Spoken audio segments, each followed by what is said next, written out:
Welcome to another episode of World Point. World Point is the web channel of South Asia Democracy Watch, a non-profit organization working since 2012. The topic of our discussion today is death penalty, why it's wrong and why it needs to be abolished world over. Make a round and go through all of them. I'll start with Professor Rick Halperin. He's the director of the Southern Methodist University Human Rights Program. He has repeatedly served on the board of directors of Amnesty International USA. He speaks nationally and internationally on a wide range of human rights issues, including genocide and death penalty. Dr. Halperin, you've been posting on this issue every day for the last 28 or so years, and that is remarkable. It's not an easy task. A young boy of 7 witnessing people being killed. I witnessed an execution in 1998. To see the power of the state liquidate a human being in the name of the law is just beyond outrageous. And to me, the death penalty is the central human rights issue around which all others revolve. No country, no individual state can be good on human rights if it kills people in the name of the law. This is the linchpin for any government to become better on human rights. It has to stop killing people in the name of the law, especially in this country, using a system which is so systemically racist and mistake-prone. Excellent. Thank you. So next we have Ms. Farzana Raja. She's a welfare scientist, public policy expert, human rights advocate, and an author. She's also a former Federal Minister of Pakistan and the founder of Benazir Income Support Program, Pakistan's largest social protection initiative. So, Ms. Raja, you've been an active legislator. Tell us, do you think death penalty works as a deterrence? What's been your experience? I can tell you, first of all, thank you so much for having me in this program. I believe in human rights. I'm an advocate of human rights. All over the world, every country, when we talk about death penalties, they have their own cultural backgrounds, they have their own laws, they have their own constitutions to implement. And every country is built or established on the basis of their national interest or their religious backgrounds, and the country belongs, the majority belongs to what religion. So that's how they follow their own cultural and religious following. But I would say that in today's era, where we see more than 70% of the countries are poorest of the poor countries or developing countries, they have corruption issues, they have moral issues, they don't have laws to implement, or if they have laws to implement but they are not enforced properly, judicial system is corrupt. So looking at this situation, when the prosecution is not fair, it's not just, then people are being hanged or given a capital punishment is not fair. I won't think that there are, as Dr. Rick said, that there are like mistake prone. So a lot of countries and a lot of judicial systems and their backgrounds can make mistakes. So in this, where we don't have a social justice, we cannot talk about death penalties in this situation. So I would oppose, and that's the reason I have been opposing. Otherwise, in Islam, if we see in Islamic countries that following the Islamic laws and Sharia laws, they have qasas, diyat, and other laws that they should follow. But those laws cannot be followed, or people cannot be persecuted with fair trials. So that's the reason they should be penned till they make the reforms, and reforms is a need of the day. Thank you, Ms. Raja. We also have with us Mr. Aftab Siddiqui. He's the president of the Dallas Peace and Justice Center and has served as a board member of Texas Coalition to Abolish Death Penalty. He's also a founding board member of South Asia Democracy Watch and the former president and current board member of the Muslim Democratic Caucus of Texas. Before migrating to the US in 1993, Mr. Siddiqui played a key role in establishing the Amnesty International chapter in Pakistan. Mr. Siddiqui, tell us, how does public opinion and political considerations influence the debate surrounding the death penalty?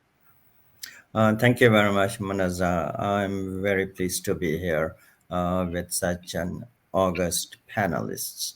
Uh, yeah, the so far as the public opinion is concerned, I can talk to you about two countries. In Pakistan, after the era of Ziaul Haq, 11 dark years of Ziaul Haq, when I started working in Amnesty International Pakistan, I could see that the people were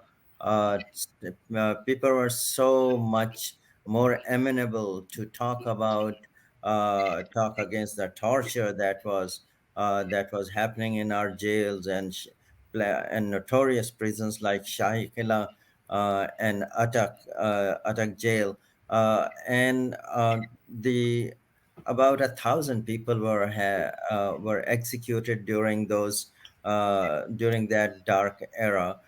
So, in a country, in a third world country like Pakistan, people were more amenable, and there was a public opinion against the torture, against the incarceration, and against putting people in jails just for talking about democracy. So that was a welcome change, frankly speaking. And on the other hand, I have been living here for 30 years in approximately in the United States, and I have seen the public opinion really uh, uh, going against the death penalty, the idea of the death penalty. Even though we live in a red state, a Republican state, where there seems to be much more backing for death penalty. But over the years, I have seen that it is eroding. The support for death penalty has been eroding, and that is a good thing. And I am sure that we will pretty soon see some movement in the Supreme Court also, because the death penalty is considered to be a horrible way to die, frankly speaking. And in this country, we have terrible episodes of trying to states trying to kill people, and without any proper medical attention, and simply experimenting with the drugs to kill people. And but anyway, it is really cruel, and it is high time that we stopped this, did away with this horrible punishment. Yeah, it's so right, Mr. Siddiqui. We also have with us Ms. Marvi Sarmad. She's a political commentator, veteran journalist, and a prominent human rights activist. Ms. Marvi, in Pakistan, given the state of police and the prosecution and public pressure, do you think death penalty can ever be abolished in Pakistan and in South Asia in general? Thank you very much. Yeah, I think there is public pressure like many other countries in Pakistan also, especially whenever a horrible crime is committed that gets public attention and becomes a highlight in 24/7 news cycle. Uh, it's then that we see a lot of public pressure for retaining death penalty. And actually, we activists like us who have been advocating for the abolishment of death penalty, we get a lot of public rebuke and public trolling for doing that, because and then we are framed as people who are probably advocating for the crimes or for the criminals, rather than for human rights. uh, that is there. The and this public pressure is, you can see in many of the countries, especially those having little focus on rule of law, very untransparent judicial systems, and a developing democracy or absolutely no democracy. So in these countries, you will see a similar kind of public pressure for death penalty, which I think, in my opinion, is not because people want violence in response to violence. That may also be the case, but I think it is because people want a crime-free society. And there is a wrong perception that is given out by the governments and by the controlling fascist authoritarian regimes throughout the world, that probably the death penalty is the panacea for all ills, and death penalty is probably the most effective deterrent against the crimes. But the research shows, the statistics do not uh, uh, support this claim. Actually, we have seen that, for example, in Saudi Arabia, if you say, in Saudi Arabia, the most brutal years of executions and death sentences were from 2015 to 2019.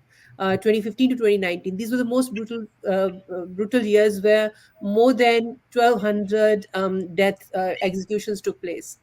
Um, and the crime rate was, well, it was the same as it was in 2020, when the death penalty and the executions actually were dropped by 85%. Suddenly, after, if you allow me, giving the example of Jamal Khashoggi, that brutal killing of Jamal Khashoggi, after that, Saudi Arabs, the royal family, they decided to bring down the criticism by doing away with death penalty for a time being. So 2020 was the best year in terms of the executions, but the crime rate remained the same. Similarly, in the USA, there are over 20 states where the death penalty is still there, and executions are happening. In fact, 7 executions happened this last year. But and there are other abolitionist states as well, where the death penalty has been abolished in last 10 years. You see that the statistics say that there is no difference in the crime rate. The crime rate is the same. What is the reason? Then I think the reason is that not the death penalty, but the the certainty of facing the consequences of your crime. That is what deters criminals from crimes. There are so many other, I agree with everything that has been said before me. All the arguments for abolishing the death penalty, I agree with all of them, and there's so many more that I can list for abolishing, but we can go further and then we can talk. Yeah, I'll come back to this. Of course, we'll talk about this furthermore.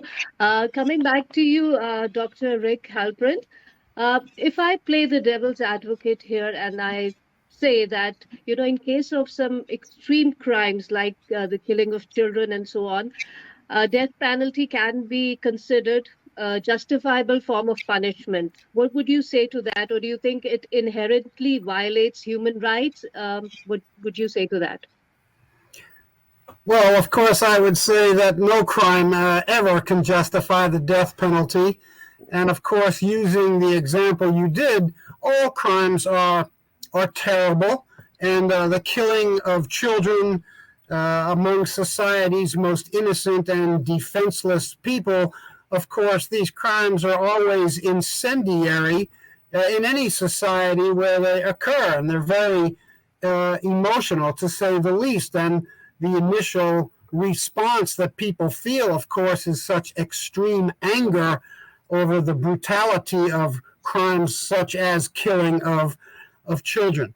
But the most fundamental right that anybody in the world, there's 8 billion people walking around this planet, and the one thing they all have in common, or are supposed to have in common, is a fundamental inherent right to a life with dignity and rights. That's from the Universal Declaration of Human Rights, Article 1, and the word dignity comes before the word rights.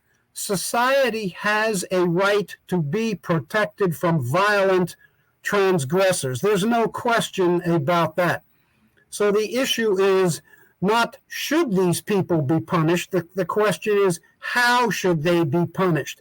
And killing people again is never an answer which is going to justify and uphold human rights.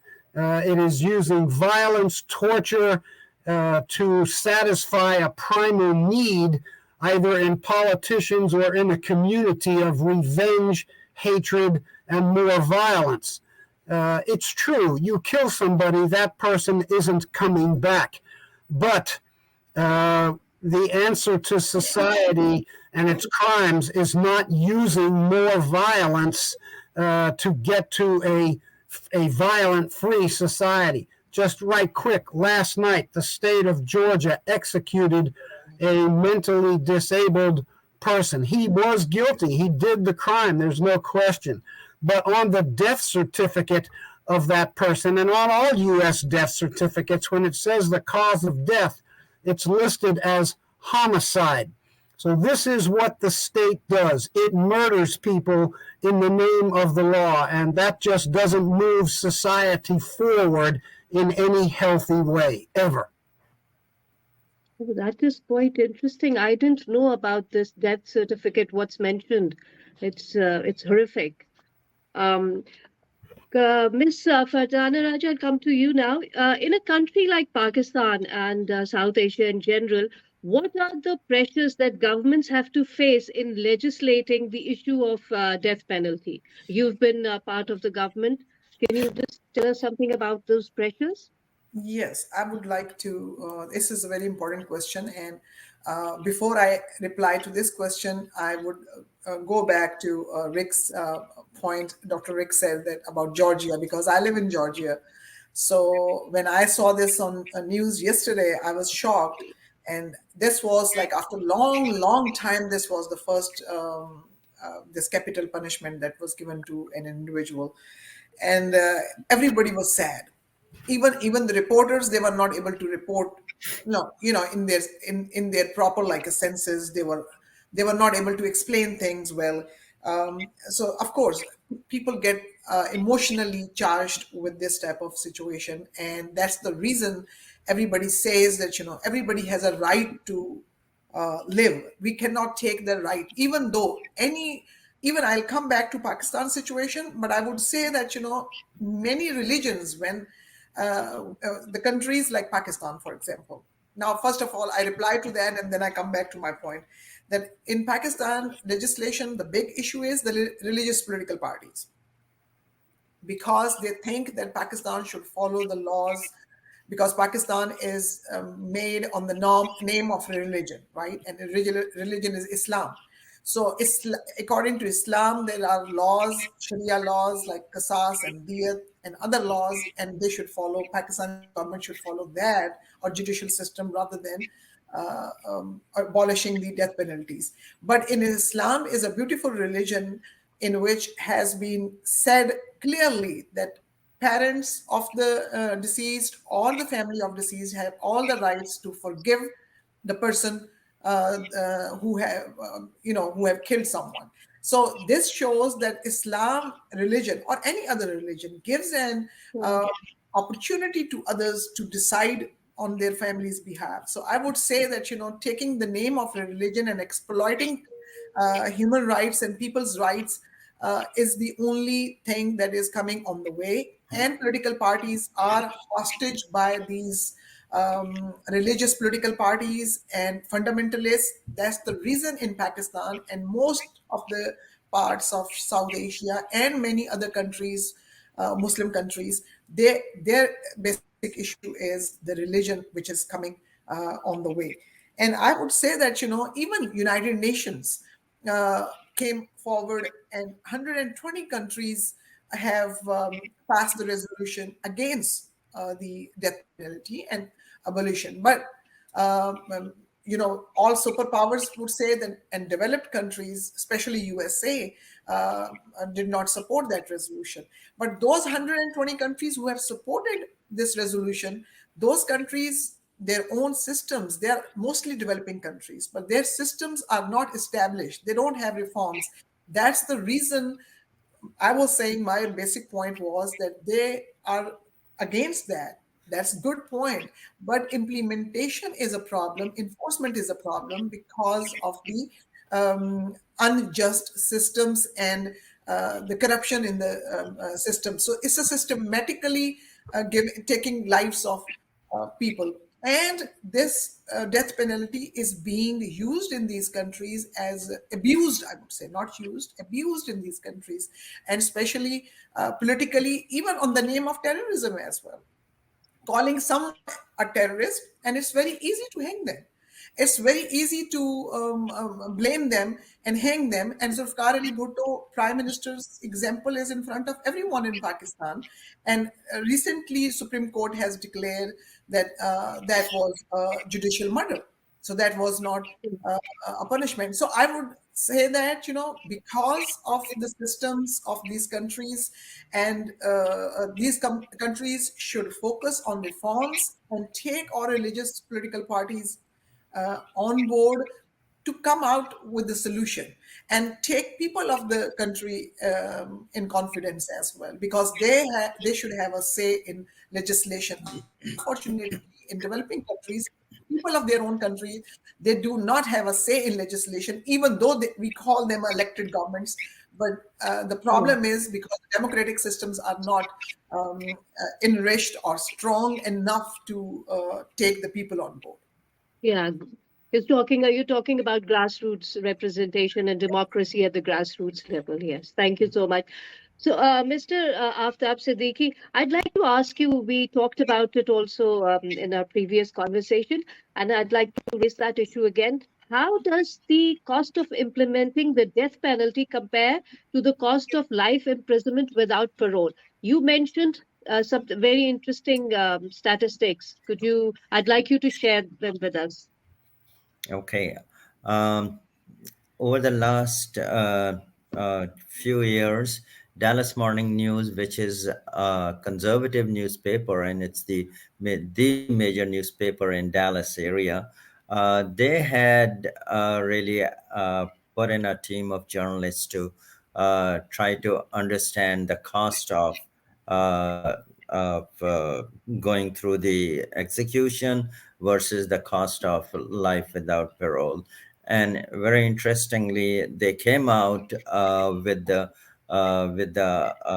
research that in fact it costs at least twice plus more to really execute a prisoner, instead of keeping them uh, in the prison with life without parole.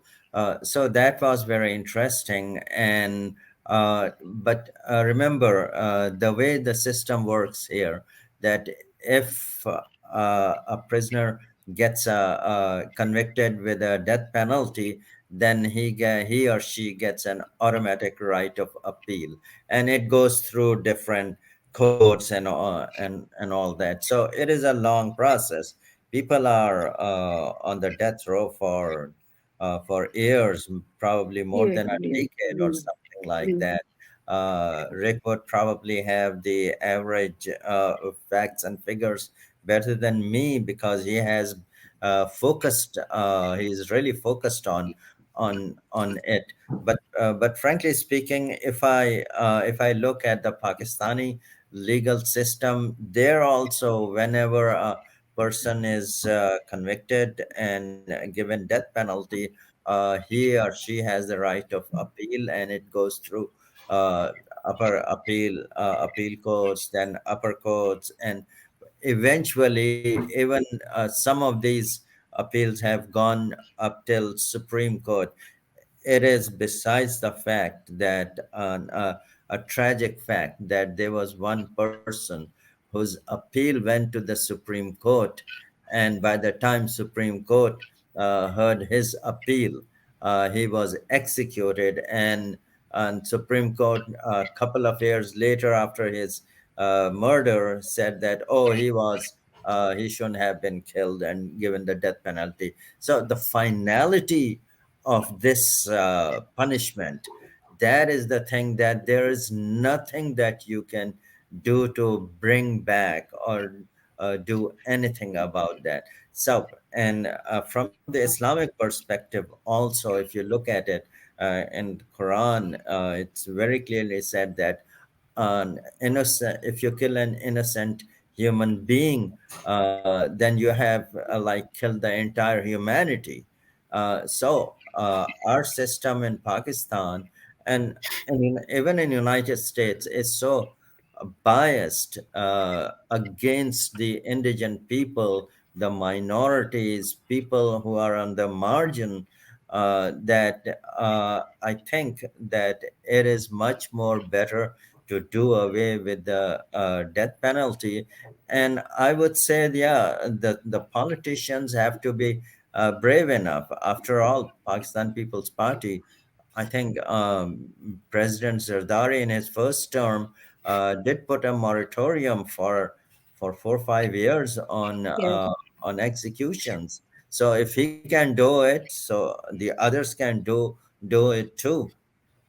Yeah, let's hope this government is able to do it. They have the numbers if they, to bring out such a legislation. I don't see it happening soon, but I do hope that they think about it. Recently, we also had this case in Gujranwala where a young man was sentenced to death on blasphemy charges. And his lawyer has been claiming that he was set up, it was a land dispute, and which led to the other party accusing him of blasphemy and then the death sentences. The matter has gone to a higher court, and we're keeping a close eye on it. And I'll move on to Ms. Marvi Sarmat. Ms. Sarmat, what strategies do you think can be employed to engage religious and spiritual leaders in promoting the abolition of death penalty in Pakistan, especially in Pakistan, I would say? What's been your experience? What are your suggestions in this regard? So, thank you so much. Munasa, I mean, I've never been in favor of giving too much importance to religious leaders. I don't think they should be treated differently. They should be treated just as the common citizens of Pakistan, um, and I think the only solution should be the rule of law.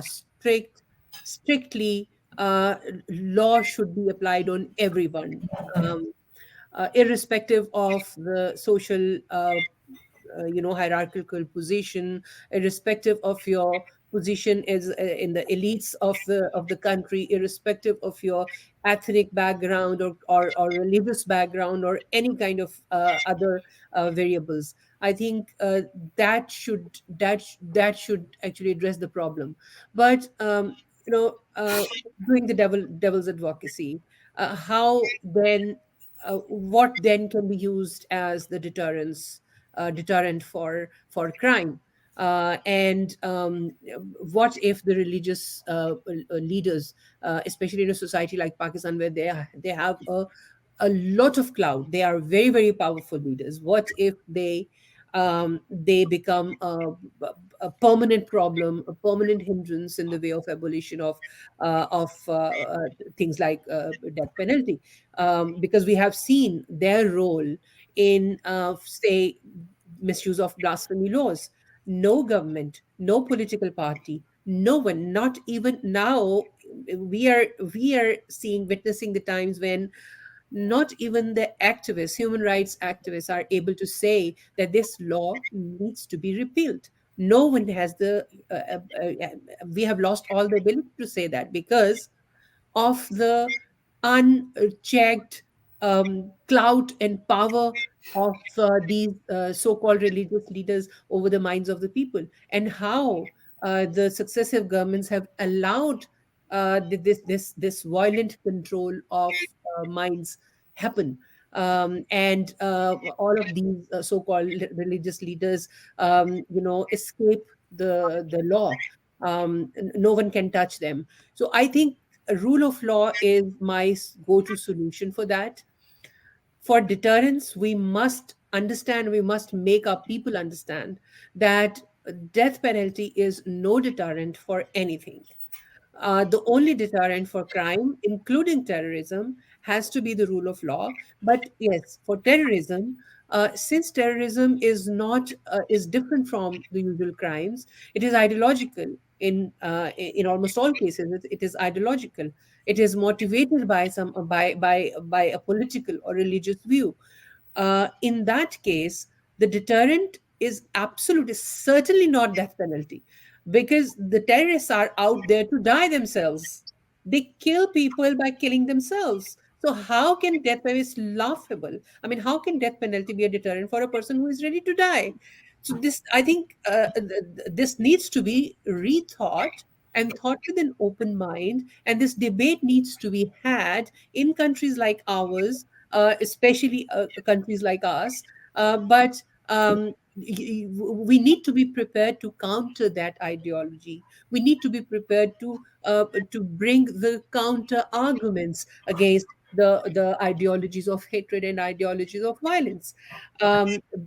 Just saying that Islam is a religion of peace is not enough. While we see on the streets that the followers of this uh, proclaimed religion of peace do not do they do everything but peace. They are the ones who are committing violence in the name of the same religion that we call religion of peace. So there needs to be something needs to be done, and that something is certainly not the death penalty. That needs to be understood. You see, if death penalty was a deterrent for anything, including crime, just give me one reason why top three countries in the world known for the lowest rate of crime: Sweden, Iceland, Sweden, Switzerland, Norway. They don't have death penalty. So how did they manage to do that? They're no Saudi Arabia. They're no China. They're no Russia. They're no Gulf states. They are the Switzerland. They are bloody Scandinavia. I'm sorry. I just get a bit emotional. No, Uh, it's okay. they are these countries have the stellar record of democracy, transparency, rule of law, human rights, and they certainly do not have death penalty. How come they are the safest countries? It's That is like something we need to know. social protections. Yes, they have those in place. Yes. Thank you so much. Professor Rick, on to you. I wanted to ask you, and I think our audience would be quite interested to understand, the impact of racial and socio-economic bias in the application of death penalty and how the world can move on from that. Well, there's no doubt that anywhere in the world, but certainly here in the United States, skin color is a central factor, certainly when it comes to the criminal justice system. This country is about 72% white, 13% African American, and about 15% everybody else who's not white or African American. But when you look at the composition of death row statistics, it's clear that African Americans, who are only 13% of our national population, comprise about 44% of America's death row population. So they are way out of their proportionate numbers in our society to be represented on America's death rows. White people in America go to death row, but for killing other white people. It's almost unheard of. It's not even unusual. It's rare for a white person to go to death row for killing a person of color. African American people go to death row for killing African Americans, but they surely go to death row in states that have the death penalty when the victim or victims are white. Skin color in this country is the proverbial elephant in the room. And the American criminal justice system and death sentencing, when you look at the states that have the death penalty, they are an extension of the states that comprise the slave states in this country and the states which then had enforced racial segregation after slavery ended in 1865. These are direct historical links in the American South between the ability to kill people with impunity when we had slavery, and then to kill them with impunity by lynching them even after slavery, and now to kill them overwhelmingly within the American criminal justice system. So race is just a brutal factor, and it's easily, when you're talking about the death penalty in the United States, this is easily the most systemic racist institution in our country. So any politician, man or woman, it doesn't matter, any whatever their major party be, any politician who proclaims their support for the death penalty should put a sign around their neck that says, "I am a profound racist," because that's what supporting the death penalty in America is. It's brutally racist. And there's just no getting around it, whether politicians want to admit it or not. Nobody wants to self-identify as being a blatant racist, but anybody who supports the death penalty in this country is clearly supporting racial brutality, because that's what it has been and that's what it is. Thank you so much, Professor Halpern. Ms. Farzana Raja, I have a two-pronged question for you. One, we have a coalition government now, so I'd like to understand how we can encourage lawmakers to advocate for legislation to abolish the death penalty, and also if it's religion or the traditions of feudalism that are keeping death penalty as a tool to subjugate people with, little means. Yes. Yes, Munazaji, thank you so much. First of all, in South Asia, as Dr. Rick has said about US, 99 in US, some figures are saying that 99% people who have been executed or given capital punishment belong to marginalized families.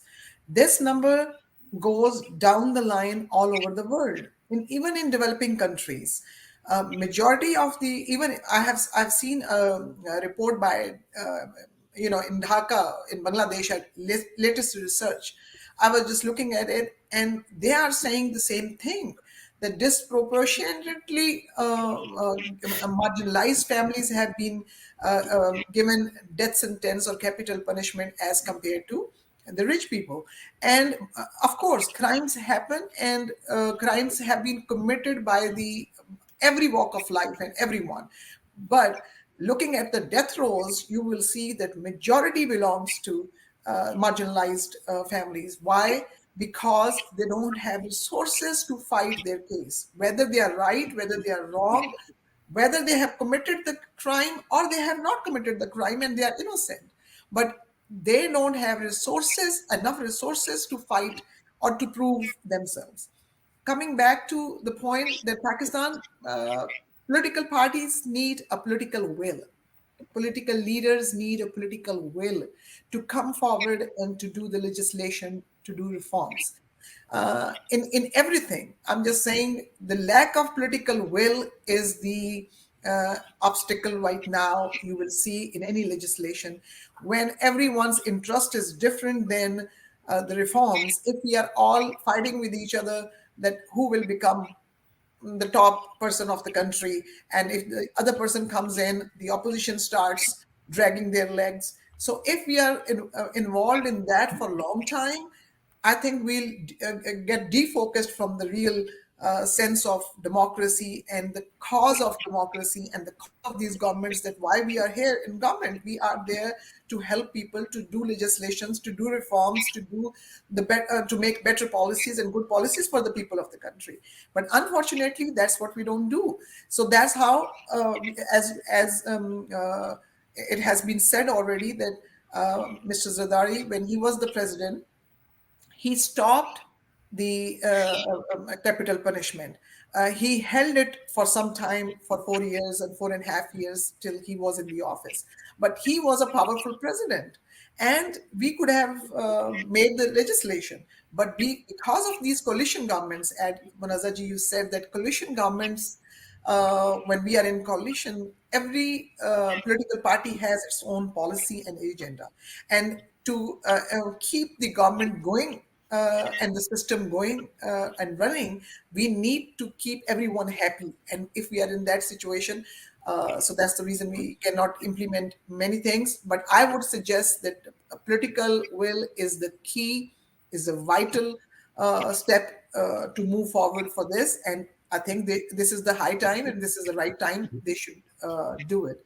And Munazaji, if you don't mind, what was the second part of the question? It was that, yeah, I think you Yes, answered both feudalism. of Yes, them. I've already said. Yes, And talking feudalism, about, yes, and yes, absolutely. The yes, marginalized. Why we are saying marginalized. that? Yes, absolutely. Because when we have a poverty in the country, more than 60% people living below the poverty line. If we have those figures in reality, so you can well imagine what are we expecting, if and then of course social protection programs and protecting people's rights, basically providing them food and justice and shelter. This is all the part of the national security policy of any country.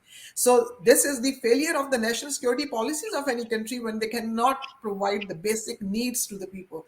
And what to talk about justice and resources to fight their own situations whenever they are caught in wrongfully or rightly in anything. So I would say that, judicial system reforms and the political system reforms are the key at this point to move forward. And death penalty is one thing that they can give a gift. Abolishing death penalty, they can give a gift to their own people in their own countries. Yes. Thank you so much. And taking a cue from you, what you just said, I would like to ask Miss Marvi Sarmad that, uh, what Miss Farzana Raja said, that, divergent political interests are a big hindrance to legislating the abolition of death penalty. So what role do you think media and civil society and human rights activists can further play? Because they're already doing a lot, but what more can they do to, create public awareness and create that kind of pressure on politicians that, they need to go, that they would go and legislate this issue? I think one one thing is certain, that we need to be more focused on researching and documenting the cases. We need to provide substantive argument to politicians to do the legislation, like we did in the case of, for example, the most recent case that comes to my mind is when from the platform of Asha, the Alliance for the law against the sexual harassment, and we did that. We started this legislative proposal Mm, in 1990, somewhere in 1996, 97. We made this alliance. We started working on. We started documenting the cases. We did our research. We shared our research with politicians, different political parties, and I'm so proud that we did that. And in successive elections, before for every manifesto, we met political party leaders, and we handed them our research and our findings and our recommendations. What do they need to do? People's Party I have no qualms in saying that People's Party was one of the most forthcoming and became our ally in this movement. And by 2010, we were able to actually, you know, Right. not we actually, all the political parties, they joined hands during the People's Party's regime in 2010 to bring a law against sexual harassment in Pakistan, not, completely unheard of. We could not imagine that we could ever convince Pakistani politicians that unsolicited attention on women is sexual harassment, and that should be a crime. So this, if we could do that, we could definitely take the same path. We could also, create awareness among the people that death penalty, of all the things, is absolutely no guarantee that there would be a deterrence against the crimes, against the heinous crimes. And And thank also you. convince the political parties that they can start thinking. They can start thinking about not only to educate people, but also as a first step, as a minimum common agenda, every political party, whosoever comes to power, should actually put a moratorium. A moratorium for a long time would actually convince the society automatically that death penalty doesn't bring the crime rate down. So once That, that happens, and the time will come when complete abolition of death penalty will happen. yeah. This is the path that has been taken by many states in the United States and in many countries as well. Yeah, Australia is I one think example. that's a very good advice, having a temporary moratorium for a while and then, take it them to allow people to understand the issue and allow people to legislate it better. Mhm. Mr. Aftab Siddiqui, I need to ask you, what alternatives to the death penalty can be implemented to ensure that justice is served while respecting human rights? And in this context, how can Western societies be any guide to developing countries? Well, we will have to really look at some of the Scandinavian countries that Marby has talked about. Because if you look at United States, it's a terrible model, frankly speaking. So I would say, and here I just wanted to point out one thing, that even though we have a coalition government in Pakistan, but right now might be a good time to start talking about abolition of death penalty. And why? Because Pakistan People's Party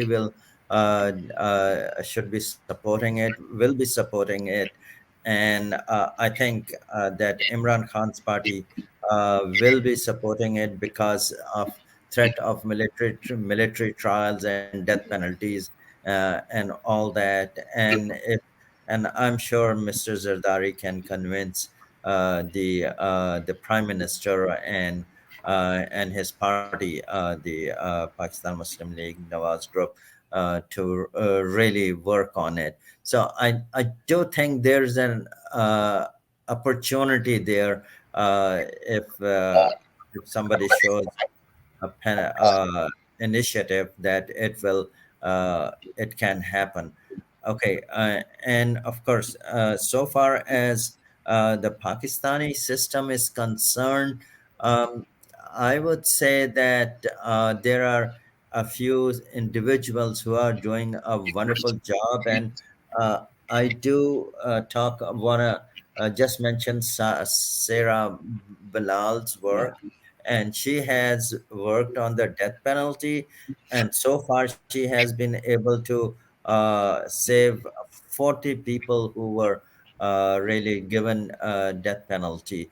And so people like that, her model of work, without really talking about abolition of death penalty, but making it, we can make it so difficult, and we can that nobody has to die. And the other thing is definitely that we really need to put in more money and more financial resources to upgrade our prison system. And I would really like to say that in Pakistan, people keep on talking about, oh, the Taliban system is better because we've got a million cases in the civil courts and civil and criminal courts, and they have been there for years and years and years. The, the Supreme Court and the Parliament needs to provide more funding, and they need to really work really hard and long hours to get rid of this backlog. If people know that there is some justice in the system, people will not be talking about things like that, that, oh, Taliban's system are better than, or the tribal system is better because it is quick. That is a horrible system, the way they operate. So I would say it has to be a multi-pronged effort. Right. Thank you so much, Mr. Siddiqui. Such an interesting conversation going on, and such important, meaningful dialogue that needs to happen more frequently. I'd like to conclude this session with the last question to Mr. Rick Halprin.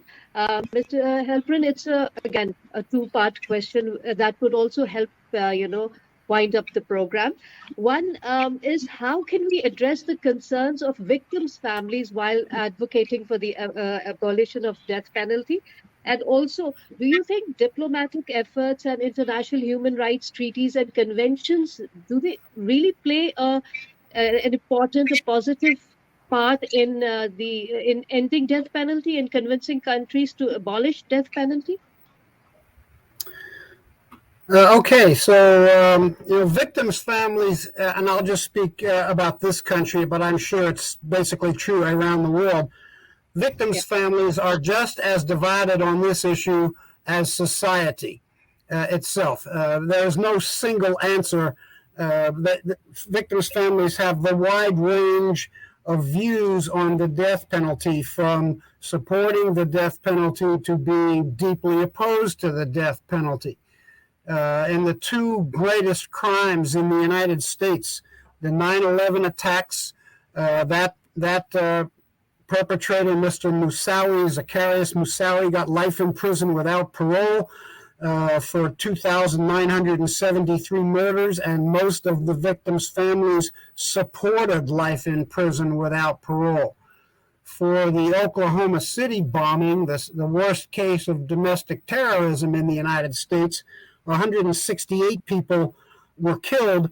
Timothy McVeigh was executed for the murder of 8 FBI agents, but his co-conspirator, Terry Nichols, was tried in Oklahoma, which has more executions than any state except here in Texas, and he got life in prison without parole for 160 murders, and most of the victims' family members did not want the death penalty for McVeigh, and they didn't want it for Nichols. So it's very difficult to say. There's no single answer that can reply how victims' families feel. They are divided. I would only say that when victims' families who support the death penalty, their pain, their agony is drawn out because this process is drawn out. There's no finality to this, even when the perpetrator is executed. The only way to get unanimity on how victims will feel about victims' family members will be to end the death penalty when all victims' family members live with the same result, which is long-term incarceration or maybe life in prison. Regarding diplomatic conventions, I think this is a mixed response from me. The United States has a mentality where it really doesn't care, and has shown that it doesn't care about the world's opinions regarding the death penalty. The state of Arizona years ago put to death 2 inmates. Ironically, they were brothers in Germany. One was put to death in a gas chamber, and one was put to death by lethal injection. And they both had appeals pending before the World Court. They should not have been put to death while those appeals were pending. This is a fundamental right around the world. But Arizona didn't care, and both brothers were executed. So, in a really pathetic way, this country certainly is no leader. That this country does not get to be a moral example for other countries that are working to abolish the death penalty when we continue to kill people. But in the broader picture, beyond the United States, I'm happy to say that the trend in the world is moving towards abolition. About 4 countries a year have abolished the death penalty since 1982. The majority of the world is death penalty free. You wouldn't know it by speaking about the United States or Pakistan or Iran or China, but in general, the majority of the world has reached that conclusion. So diplomatic conventions, the American Convention on Human Rights, the European Convention on Human Rights, the African Charter of Peoples and Human Rights, even the Arab League on Human Rights, they're all opposed to the death penalty. So the world is moving in the right direction towards abolition. It's just a pity that the United States is not playing a role in moving the world forward on a fundamental human rights issue. Thank you, Mr. Rick. Just a final quick question to all my guests. Are you optimistic, or do you think it's still a long road ahead till death penalty is abolished world over? I'll just quickly go to each Yeah. guest. Ms. Farzana Raja, over to Yes, you. thank you so much. I'm very optimistic for everything, the efforts we made, but I would say that it is very challenging to say something about the timelines to completely eliminate that. But 3 factors are very important. It depends upon 3 factors. One is the legal framework, 2 is public opinion, and 3rd is political will. So we Yeah. have seen a lot of progress, but if we focus on these 3 things, we will definitely. I'm optimistic that we'll reach our goal. Great. Mr. Siddiqui, over to you. What do you think? Well, I am optimistic because there is no other option. We have been working on the field, and Rick has been there for a much longer time than me, and we are optimistic, and that's why we think that we can have a victory here, and one by one, and here in United States, if we can turn Texas, that will bring a huge momentum to the movement. But I'm sure that the number of most of the countries, the majority of the countries, have already abolished the death penalty, and I'm sure that we will be able to get rid of this cruel punishment. Thank you, Mr. Siddiqui. Ms. Sarmat, over to you. What do you think? Are you optimistic, or do you think we have a long struggle still? Well, we will have to struggle because the countries that are left, I mean, around 70% of the countries of the world, they have already abolished the death penalty.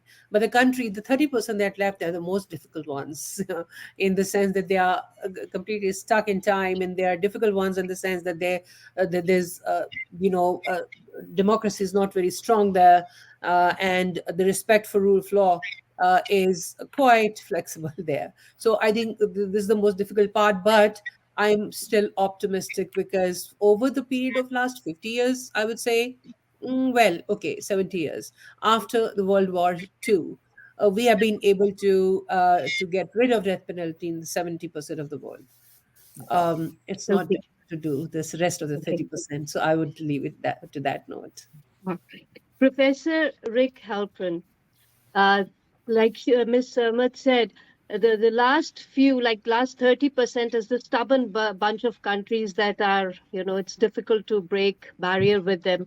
What do you think? You have you've dedicated your entire life to this cause. How do you see it moving forward? Are you optimistic? I am optimistic. As sure as the sun will come up tomorrow, I know that the world is moving in the right direction.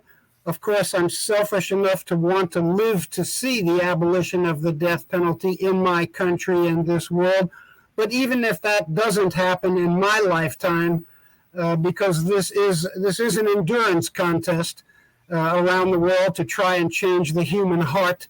That's not an easy thing to do around the world, but the world is moving in the right direction, painfully slow, but it is moving there. So this is not a matter of if it's going to happen, it's just a matter of when. When? Absolutely. Great. Absolutely. Thank you all so much. And what I find optimistic is that this is one issue on which people from East and West are united, and they think the same and they have the same goal. And I think I would request our audience, our listeners, that they can join Amnesty International or go to or comment on our page, go to relevant platforms and do raise their voice against the death penalty. It was a fantastic show. Thank you all so much. Um, I know it wasn't enough, and maybe we need to do more such shows, which we will over in the future. But for now, it's goodbye from World Point. Thank you all so much. Thank you. Thank you. Thank you. Goodbye, Thank you. everybody. Goodbye.